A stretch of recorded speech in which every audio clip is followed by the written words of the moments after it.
Bom, então seja muito bem-vindo e muito bem-vinda a mais um podcast da New Connections. E hoje tem uma convidada muito especial, posso dizer, uma amiga, 10 anos já juntos, doutora Adriana de Góes, médica ginecologista, especialista em reprodução humana assistida, doutora pela Unicamp e fellow em reprodução humana pelo IVE, lá em Valência, na Espanha. Doutora Adriana, muito obrigado por ter aceitado o meu convite, da gente poder bater um papo um pouco mais sobre você, sobre a carreira, sobre negócios, sobre marketing, sobre comunicação, enfim, sobre tudo. E eu costumo, já introduzindo, eu costumo dizer que pela primeira vez, né, eu que te incentivei a começar a gravar e agora, depois de quase 10 anos, a casa do ferreiro não é mais espeto de pau, agora é de ferro, né, doutora? Então, finalmente. Então, obrigado por me receber aqui na sua clínica e obrigado por ter aceitado o meu convite. Rafa, você é um presente na minha vida. Olha, já começamos assim? É verdade. Foi muito legal te conhecer. A gente se conectou pelo marketing e reprodução assistida e desde então a gente construiu uma relação de amizade profissional que eu prezo bastante. Muito legal. Já quer acabar comigo já, né, Adri? Pelo amor de Deus. Mas né, Rafa? É verdade. Nossa, já passou tanto aperto comigo. Honrado pelas tuas palavras, obrigado. Mas a ideia não é falar de mim aqui, a ideia é falar de você. Por isso eu começo te perguntando como que começou? Você já me contou, mas eu não contou para os meus amigos que estão aqui assistindo, para as minhas amigas, como que começou a reprodução humana assistida na carreira da doutora Adriana de Góes? Sabe que eu comecei a história de medicina, gostar de falar eu sempre gostei, né? Eu escolhi a medicina, eu tinha uma ideia, eu falava que eu não ia fazer ginecologia obstetrícia, que eu ia fazer psiquiatria e cuidar de drogadição. Uhum. E aí nesse universo todo eu vivi um luto pesado com a questão das drogas, da morte, de tudo isso. Depois eu fui experimentando outras áreas que lidavam muito com a morte. Apesar de ser encantada pela clínica, esse paciente terminal, ele mexia muito comigo, com as minhas emoções. Eu não conseguia deixar o hospital, eu carregava o hospital para casa. A ginecologia, ela permitiu eu conectar a medicina com a clínica, com a cirurgia que eu sempre gostei e, sobretudo, com a vida. Eu teria um contato com a morte menos frequente. E depois veio a reprodução humana, porque é o fascínio de como a vida começa. Uhum. Mas mal sabia eu que eu ia trabalhar com luto. Porque a cada menstruação é um luto, a cada não gravidez depois de um tratamento é um luto, um aborto, a gravidez não acontece, de todas as 1000 facetas da reprodução assistida. Mas foi um luto que veio devagar e veio aconchegando, e eu falo que apesar de tão desafiadora ser reprodução assistida, eu sou nutrida por alguns momentos na minha vida de reprodução assistida, que são a transferência embrionária, o batimento cardíaco e o bebê no colo. Eu falo, não tem nada na minha vida mais gratificante do que pegar o blastocisto no colo. E isso me move a cada dia. Então, se eu tivesse mais 100 vidas, eu queria que todas eu fizesse reprodução assistida. E quando tu fala que queria, no início pensava em psiquiatria, logo depois mudou, aí não gostaria de viver o luto, mas hoje vive. E você sabe, né, há 15 anos atrás, quando a New Connections começou, nós atendíamos exclusivamente clínicas de reprodução humana. Nos últimos 10 anos, então a gente ficou 5 anos com essa exclusividade, nos últimos 10 anos a gente atende diversas outras especialidades. E a minha pergunta, sempre que eu sento na frente de um profissional de reprodução humana, eu pergunto para ele duas coisas. Uma, qual que é o seu diferencial? 99% deles me falam que é o quê? O acolhimento. A segunda pergunta, e você foi a primeira nessa história que me respondeu, quando eu falei, e o que é acolhimento na prática aqui na sua clínica? E aí você ficou meia hora falando o que era acolhimento. E normalmente isso não ocorre. Normalmente fala, acolhimento quando você recebe bem, quando você tem uma escutativa e para com poucas palavras.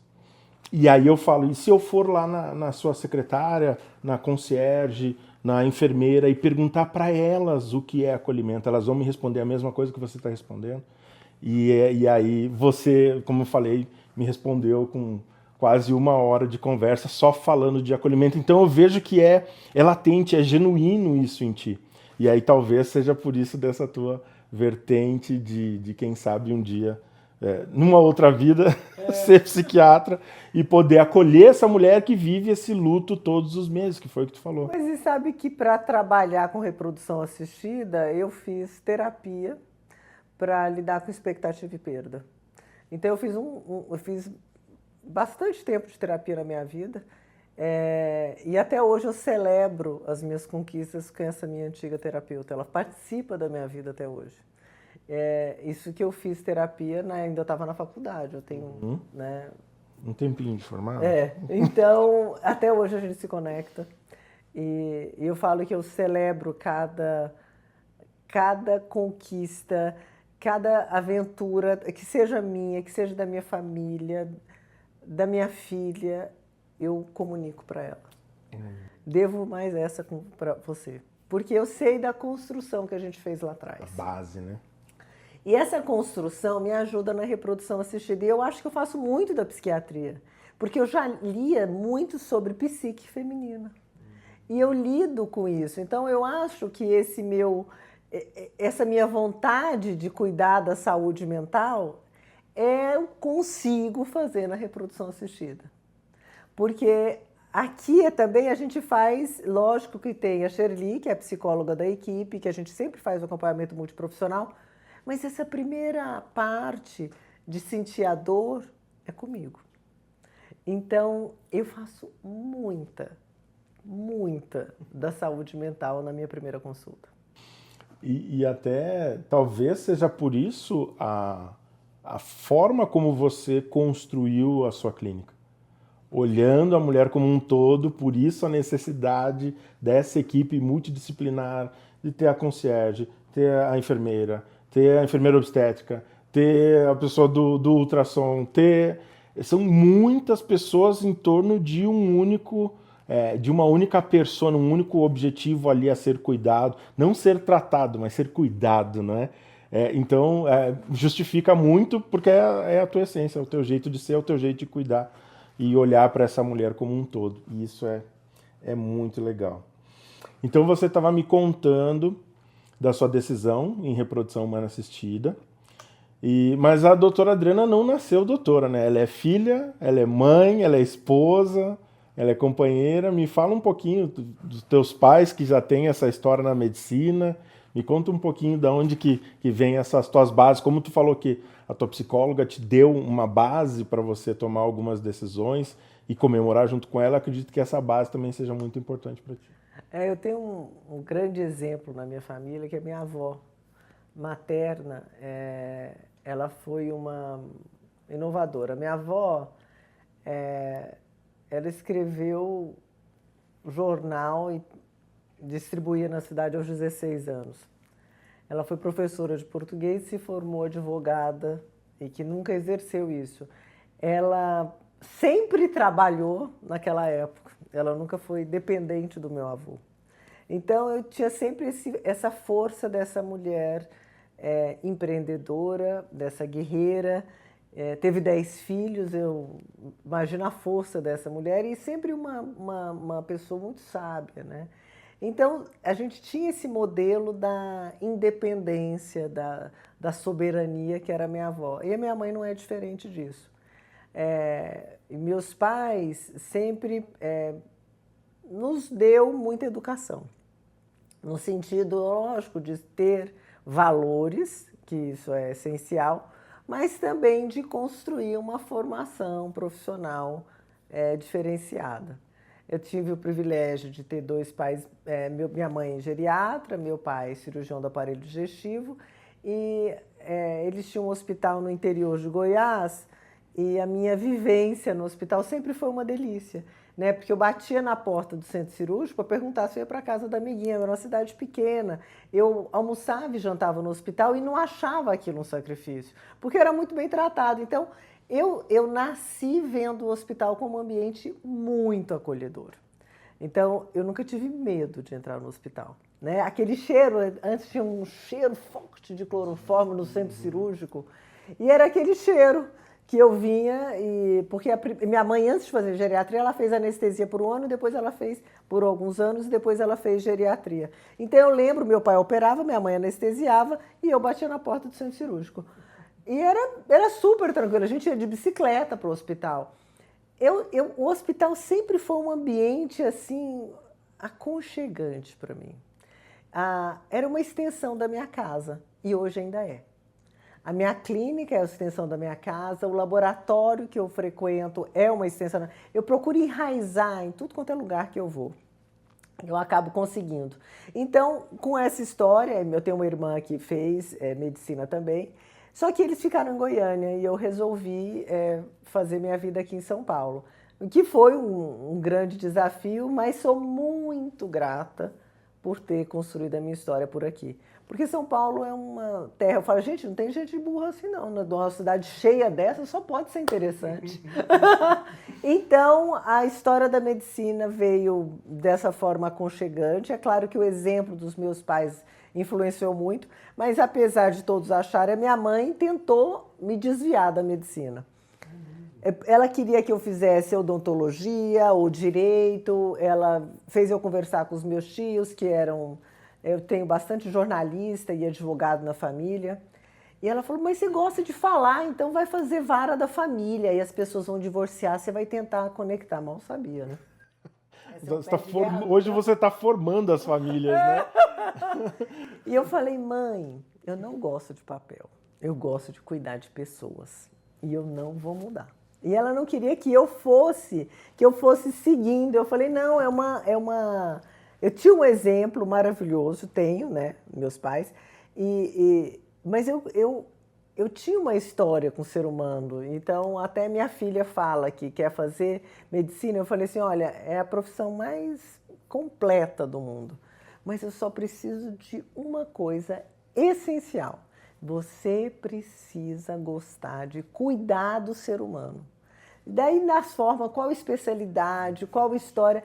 Então, a gente precisa cuidar desse ser humano. Eu falei, eu gosto do ser humano, mesmo maluco, mesmo maldoso, bondoso, essas nuances todas, porque quando o ser humano chega até mim com uma história para contar, eu entendo a história, aí eu entendo o que ele está passando, e aí essas conexões entre a história e o que está vindo me fascina.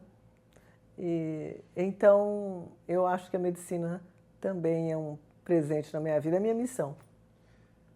Agora tudo faz sentido. Eu não lembrava da tua vozinha, escritora, e aí foi daí então que veio pelo menos essa inspiração, porque tu tem 3 livros escritos, não tem? Sim. Tá onde? Tá aqui, ali, ó. Manual da Infertilidade. Manual da Gestante. Manual da Gestante. Tem Infertilidade e Gravidez. E tem um anterior, que é o 4º livro, que é sobre alterações trombofílicas, que é trombofilia e infertilidade, que é o tema da minha tese de doutorado. Então, foi o mestrado e doutorado da mesma área, mas então meu primeiro livro é para médico. Uhum. E aí, então, foi a publicação da minha tese de doutorado. E depois eu escrevi, eu sempre tive vontade de escrever. A minha avó fazia jornais e ela escrevia, e assistia os jornalistas, eles sempre escreveram em algum canto, em algum jornal, eu tive um que era cientista político que escrevia bastante matéria. Então a gente tinha essa veia do português, porque a minha avó lecionava português, antes dela fazer direito. Caramba, a vozinha fez tudo. Então você acredita que ela e meu avô foi prefeito de várias cidades do interior de Goiás. E eles faziam parto junto, a minha avó foi parteira. Meu Deus. Ela ajudava meu avô, que tinha uma farmácia na cidade, e a minha avó a fazer parto. Eu fui saber disso depois de ser obstetra.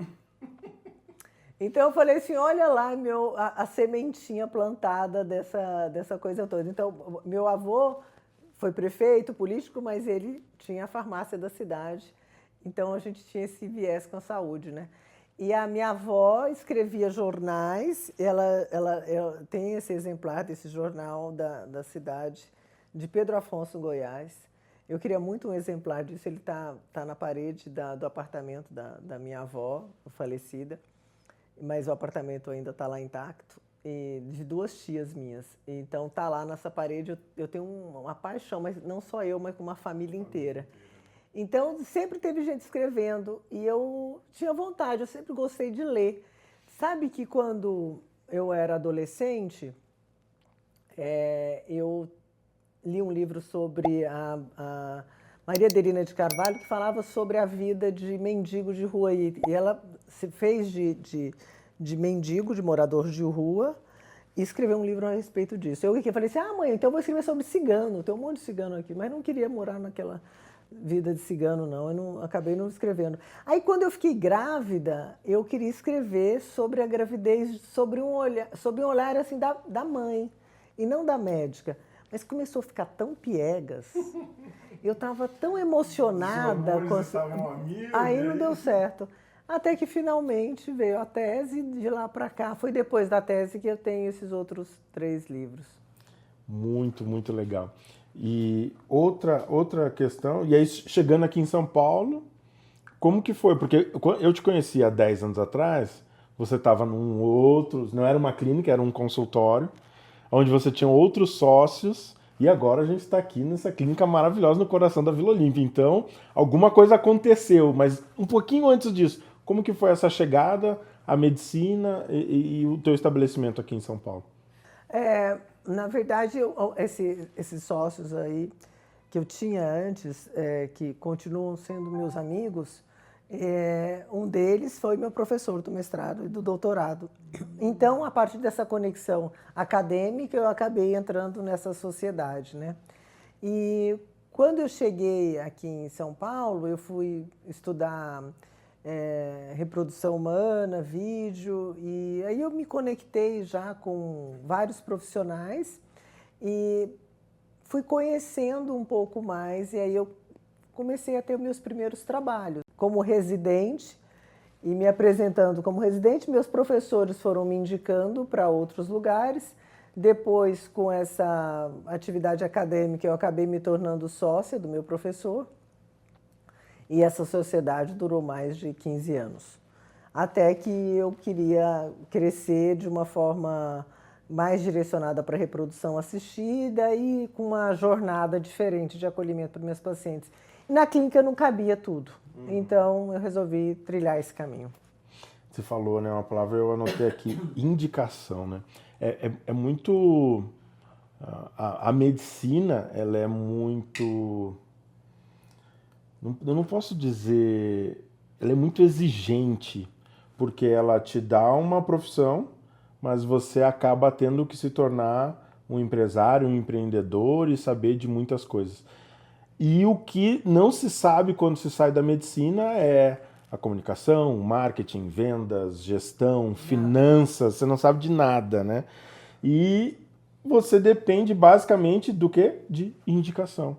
Então essa construção no início faz muito sentido, muito lógico, mas depois essa capacitação né, o teu olhar do mercado, a necessidade de expandir, de fazer diferente, de oferecer e colocar a tua essência talvez em tudo isso, que é a equipe, a paciente no centro, o acolhimento, a experiência.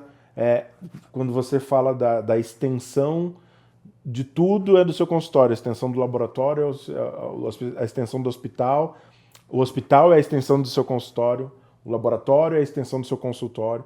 Então, acredito que você busque parceiros que tenham essa mesma linha de condução e olhar diferenciado para o paciente, né?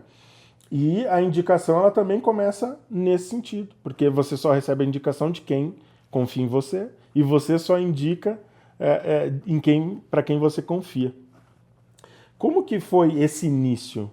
Foi um pouco difícil ou não foi fácil porque você tinha uma grande rede de contatos? Me fala um pouquinho mais dessa etapa. Quando não é, né? Dificílimo, e não que hoje seja fácil. Eu acho que continua sendo difícil, mas quando é difícil e você não tem experiência e você não tem tantos recursos, eu não digo, não é recurso financeiro, é recurso de observação, é recurso de conhecimento, de saber o quanto é importante o marketing, o quanto é importante você estudar a gestão, o quanto é importante você saber falar com as pessoas que não são os seus pacientes, que são a sua equipe. Então, eu acho que tudo isso a gente aprende com o tempo.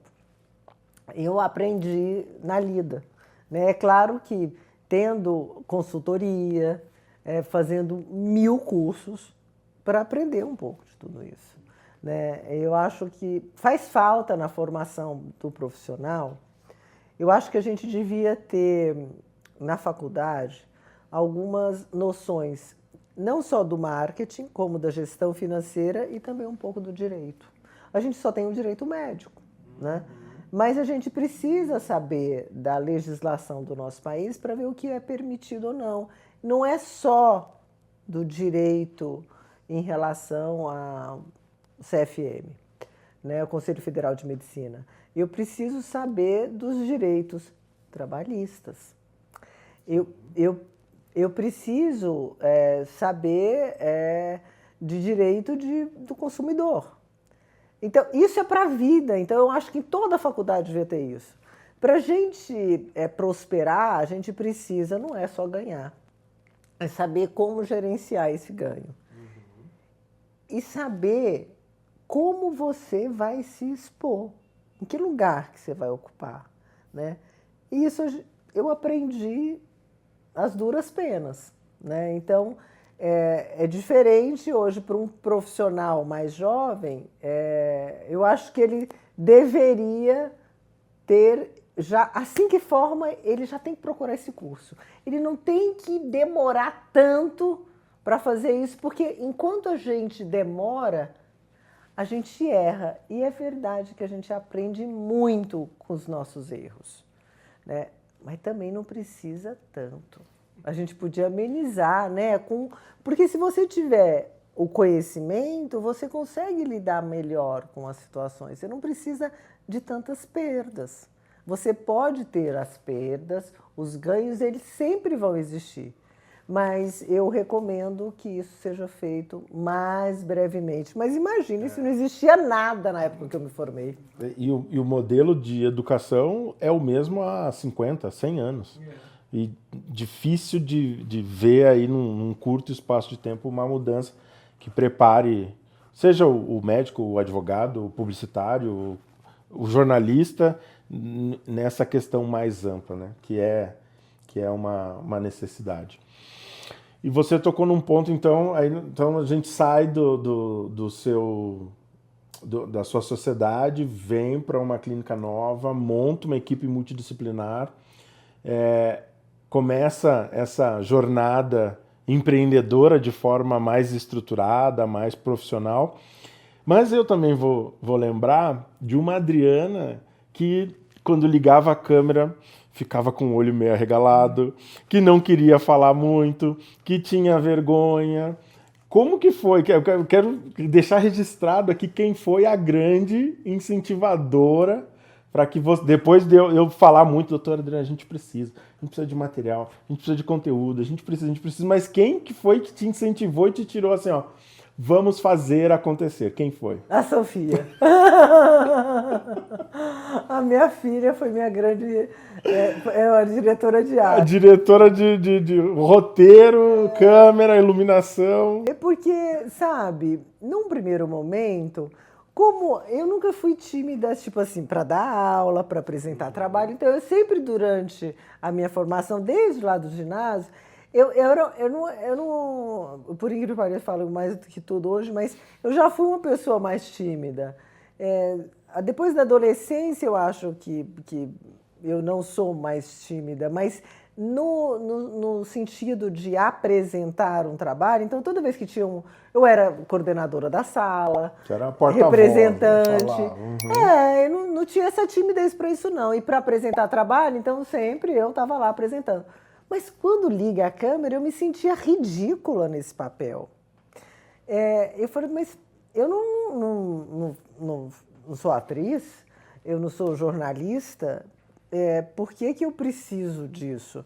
E eu precisava disso para divulgar o meu trabalho e para compartilhar conhecimento. O dia que eu entendi, e a Sofia fazia as perguntas e a gente gravou muito na pandemia, que é até recente, né? Então eu lembro que a gente colocava o tripé na sala, às vezes no jardim, e ela apertava e ela dava dica da posição do rosto, até da roupa. Então, e é legal ver esses primeiros vídeos, mas ele só ficou bom mesmo quando eu entendi que eu estava compartilhando com o mundo todo o conhecimento que eu tive o privilégio de adquirir. O dia que eu entendi que isso era uma forma de gratidão, a coisa fluiu. A coisa que eu mais falo, e essa é a grande dificuldade, tá? Não é exclusiva sua e nem dos médicos, mas é a grande questão da comunicação do ser humano, ele não entende sobre quem é aquela conversa. Não, porque não é sobre você. O conhecimento que você passa não é sobre você. É sobre o conhecimento e como ele serve para outra pessoa. Então, quando você é porta-voz, seja ensinando para paciente sobre endometriose, sobre a FIV, sobre a inseminação, não é você, Adriana, querendo falar. Não. É o conhecimento ganhando voz através da sua boca. Então não é sobre você, é sobre ela. É sobre as pacientes que ajudam. A gente sabe que a reprodução humana é um tratamento ainda caro, é um tratamento que não é coberto pelo convênio médico, então ele é praticamente 100% particular, alguns exames que são aceitos o convênio. Mas e aquelas pacientes que elas não têm nem a oportunidade de ter o esclarecimento daquilo que está acontecendo com elas? E você sabe que uma das coisas mais... A pandemia foi muito cruel, né? Eu tive perdas na família, mas de amigos, inclusive. Mas eu tive um grande ganho. E profissionalmente, apesar de ter sido um momento de reclusão, talvez seja uma das fases que eu mais estudei, porque aí até minha filha falou assim, nossa, mamãe, você nunca estudou tanto, porque antes eu ia no congresso presencial, e aí começou a ter tudo online, nossa, mas eu me diverti naqueles cursos. E eu tive a oportunidade de me conectar através das teleconsultas com pessoas em lugares absolutamente distantes. E uma dessas pacientes, eu lembro que era do interior de Minas, do ambiente rural. Ela era professora e o marido absolutamente envergonhado e ela tinha história de aborto. Ela veio na consulta, foi muito enriquecedor, assim, receber a história dela. Consulta online. Consulta online. Aí eu fiz os exames e a gente continuou se conectando. Esse casal finalmente teve o bebê, com as orientações todas online. Eles nunca estiveram aqui. Então, eu sempre analisei os exames, eu solicitava, a gente conversava, até que finalmente ela mandou a foto do bebê, que a gente construiu junto aquela história. Então, eu acho que tudo isso, então, se eu não tivesse online, nas redes sociais, no site, se eu não tivesse aberta, eu não teria tido a oportunidade de me conectar com tantas pessoas e poder ajudá-las. E igual você falou, eu não precisava da FIV, eu não precisava do tratamento de reprodução humana, eu precisava de um direcionamento. E isso foi possível.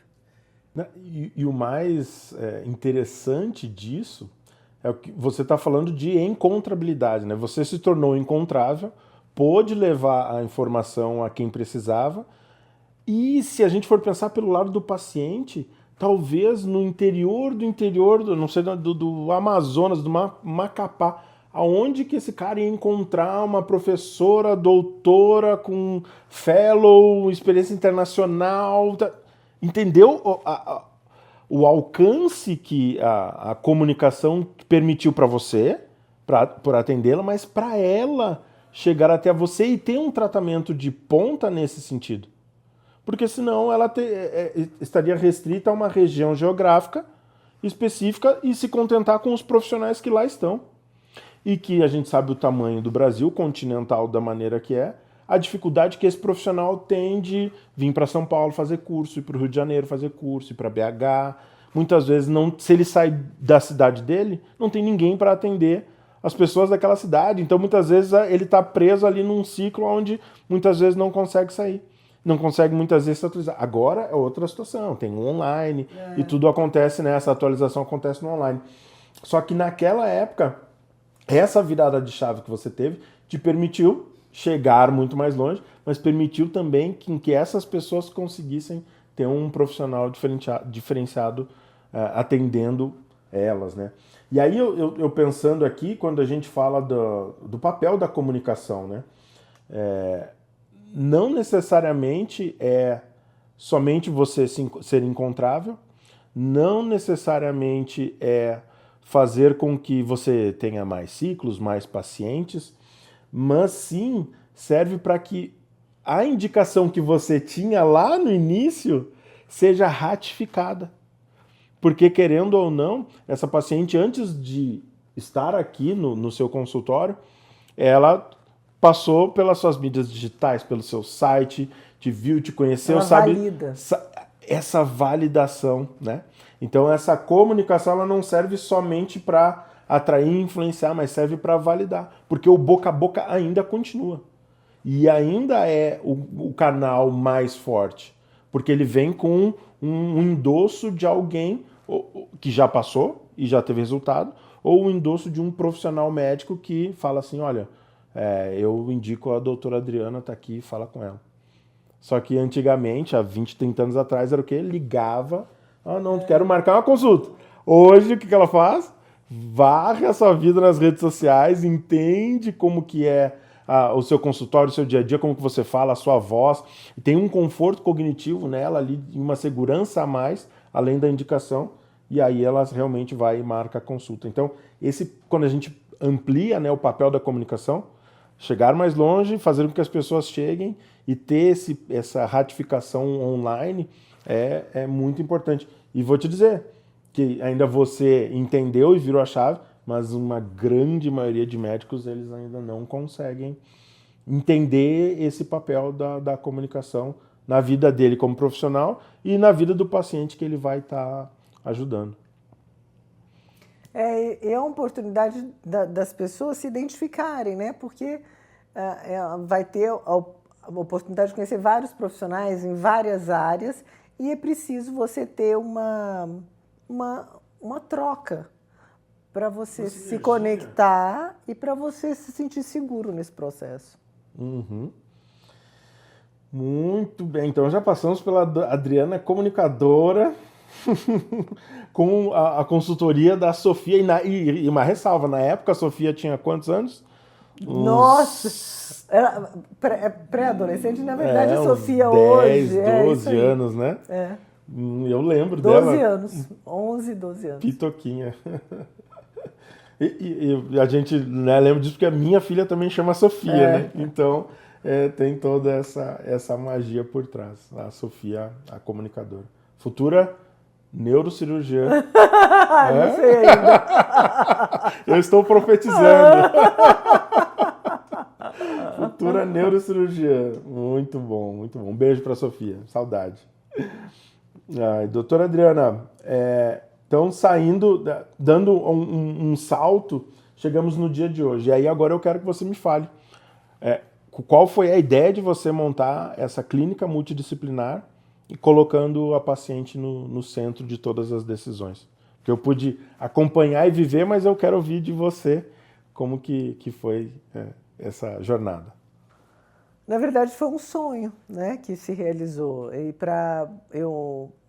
quando eu tive minha filha, eu coloquei música no parto, né? E eu, antes de fazer isso, de ser mãe, eu já idealizava esse momento e oferecia para todas as minhas pacientes a música no parto. Até o anestesista brincava comigo que eu adorava a Enya e colocava a Enya. Ele falou: Dri, não adianta, você troca a caixa de som, mas você continua com a Enya, né? Que era, antes eu levava uma caixinha com um CD, um toca-CD com o CD da Enya e tocava no parto. Depois tinha agora o Spotify, né? E agora a gente tem a playlist dos pais, de quem tiver na cirurgia, a gente também coloca a nossa própria playlist. Bom, mas eu idealizei de como eu gostaria de ser tratada. Então, eu acho que fica mais fácil para mim, sendo mulher, e me colocar nesse lugar, né? É claro que eu atendo homens, né? Eu atendo pessoas que querem ter filhos. Então, seja um casal homoafetivo masculino, seja um casal hétero. Então, frequentemente trato o fator masculino, então eu atendo também homens. Né? Homens e mulheres, então eu atendo pessoas. Mas para eu idealizar o tratamento, eu, como pessoa Adriana, ficava imaginando como eu gostaria de ser tratada e quais seriam as minhas necessidades. E acho que também ajuda por eu ser muito exigente. Então, por ser exigente, então eu também queria oferecer isso para as minhas pacientes, para as pessoas que me procurassem. Então, começou desde um projeto arquitetônico, imaginando como essa pessoa vai chegar, como vai ser a recepção, que eu queria que parecesse mais uma sala de estar do que um ambiente médico. Tem a madeira, que é acolhedora, tem planta e tem uma construção de arte que permite a visão do masculino, do feminino, do bebê e a concretização disso numa gestante. Então, ao longo da caminhada aqui, cada detalhe aqui na clínica ele tem um motivo. Então, eu falo que isso aqui é o útero. Eu construí um útero que eu queria, e uma placenta bem forte, que ela permite o crescimento fetal por anos a fio.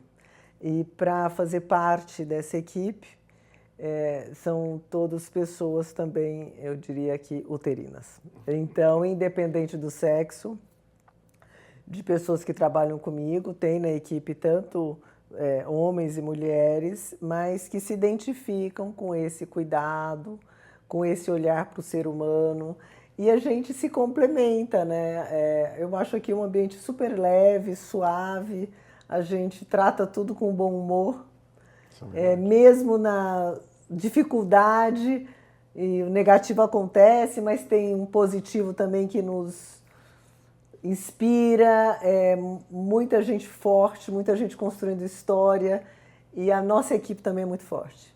Então, todas as nossas pessoas aqui, elas têm história, essas histórias são valorizadas, e todos nós juntos construímos a história dessa clínica. Quando eu olho para a gestão, a gente contrata pessoas, a gente contrata valores e treina o técnico. Os valores, no que elas acreditam, no cuidar do ser humano, o técnico, você vai fazer um curso de capacitação e vai aprender lá o que é o técnico. É bem mais fácil. Bem mais fácil, né? Então, e aí, para te ver, né, quando a gente estava falando do que o médico não tem na formação, e quando eu olho para a minha formação, como publicitário, como marketing, como vendas, né? Fui 12 anos da indústria farmacêutica, eu consigo ver esses detalhes que você aplica na prática. Quando tu fala que forma a tua equipe com pessoas que têm o mesmo valor, que têm o mesmo objetivo em comum, depois você capacita. Mas você ainda teve sorte de encontrar pessoas capacitadas que têm essa vertente humana. Mas que se não absolutamente capacitadas, por exemplo, na equipe de enfermagem, então quando elas entram, não necessariamente elas têm uma vivência em reprodução assistida, mas eu treino. Então, e todas as pessoas passam por um processo de treinamento antes de ficar com a paciente sozinha. Sim, então, as pessoas são treinadas e a gente tem aqui... Então, eu não consigo ensinar valor para o ser humano, porque ele já vem com esses valores.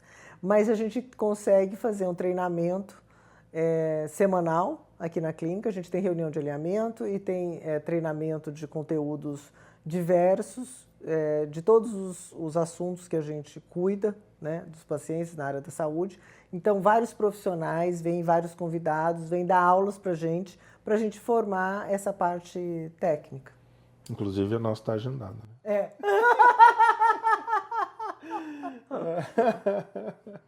Mas então, olha, mas isso é visão de gestor, de empreendedor, que entende a necessidade e a forma como conduzir a coisa. Puxa, é um treinamento.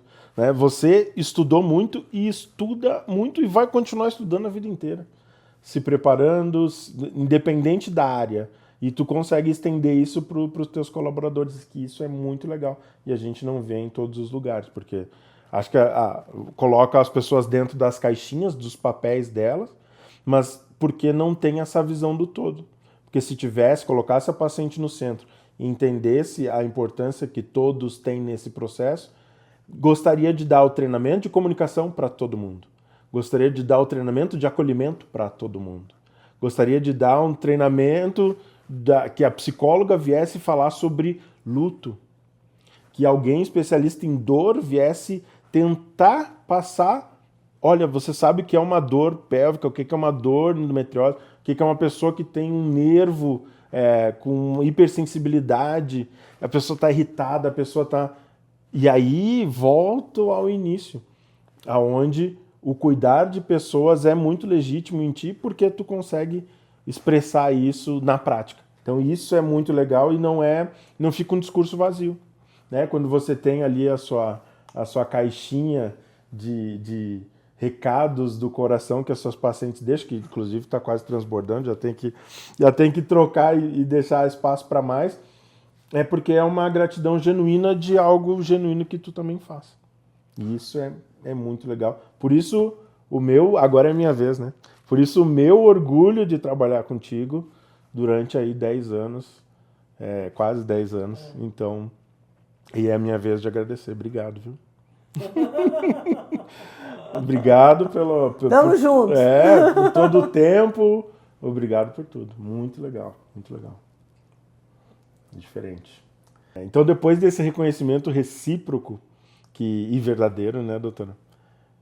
Quero de novo te agradecer por me receber na sua casa, por tornar aqui a verdade da comunicação que eu fiz para você e agora você está fazendo por mim, que é levar a voz, levar o conhecimento, levar a mensagem para quem precisa ouvir. E quem sabe, né, esse episódio acabou sendo como papel fundamental a comunicação e a importância dele para o médico. Quem sabe então você não toma isso como um impulso, e assim como a doutora Adriana transformou a carreira, o consultório, e está aqui gestando o sonho dentro do seu grande útero, né, gestando o seu sonho de clínica, de idealização de paciente, você também não consiga sair de trás das câmeras e ir para frente. Porque até isso foi uma coisa que nós estávamos comentando antes, né? Muitas vezes os que não têm uma base, um conteúdo, algo a falar, não tem vergonha. Vai lá e fala. Né? Que a gente estava falando com a outra convidada aqui, vai lá e simplesmente fala e ele chega a mais pessoas. Chega a informação errada. E chega a informação errada, é um desserviço. E muitas vezes aquela pessoa que tem conhecimento, que tem informação, mas tem a vergonha, anotei aqui, papel de ridículo, quando você disse que se sentia ridícula na frente da câmera, porque você estudou para ser médica e não para ser atriz, Minha filha, né, no meu escritório, tem as luzes e tal, quando eu faço as gravações, as consultorias. E aí, uma vez ela estava com 3 amiguinhas, ela tem 7 anos agora, ela estava com 5 na época. E ela chegou 3 amiguinhas em casa e elas subiram no escritório, eu fico na parte de trás, assim, em cima. E aí ela falou bem baixinho, assim, para as amigas dela: ó, meninas, aqui fica o trabalho do meu pai e ele é youtuber. Eu falei, meu Deus. Eu falei, filha, pelo amor de Deus. Estudei a vida inteira para ser youtuber. Mas tudo bem, né? Porque como ela vê as luzes e as câmeras, ela acha que eu sou youtuber. E aí é isso. E as pessoas que muitas vezes têm o conteúdo e não têm a coragem ou a não vergonha de falar, acabam ficando para trás. Então que sirva o seu exemplo sirva de exemplo para que eles possam aí tomar uma atitude. Então, por causa disso, eu vou te pedir últimas palavras, um recado, uma mensagem que você possa deixar para os seus colegas médicos, e aí você pode falar o que você quiser. E a história toda, né, se o conselho fosse bom, não era dado, não era seria vendido, mas eu vou aqui dar o meu conselho para vocês. Eu acho que a minha jornada toda para chegar, que ainda tenho grandes sonhos ainda pela frente, não necessariamente apenas desse ganho financeiro, mas de compartilhar, de dividir, de cuidar de pessoas e de crescer mesmo também como profissional, que esse crescimento é contínuo e ele poderia ser mais rápido, mais acelerado, se eu tivesse tido, no início da minha carreira, a consciência do papel da comunicação, né? Que além da questão técnica, eu deveria saber me expressar e dividir isso com as pessoas. E que isso, gente, não é exibicionismo, não é brincar de atriz, nem ser jornalista, Nem ser nem youtuber, ser youtuber, não né? ser youtuber, né? Mas talvez ser um influencer, que no sentido de influenciar pessoas a terem uma vida mais saudável, terem acesso a uma medicina reprodutiva mais segura e a uma questão muito essencial do ser humano, que é a própria saúde. Então, a gente vai dividir, compartilhar o conhecimento, que realmente é um privilégio na medicina a gente adquirir tanto conhecimento com estudo e continuar aprendendo um pouquinho todo dia. E aí, a cada passinho que eu dou no meu aprendizado, eu divido nas telas. E aí, isso faz um ciclo virtuoso. Então, eu recomendo que vocês iniciem desde já. Mais uma vez, obrigado, doutora. Valeu, Rafa, por tudo. Obrigado por tudo.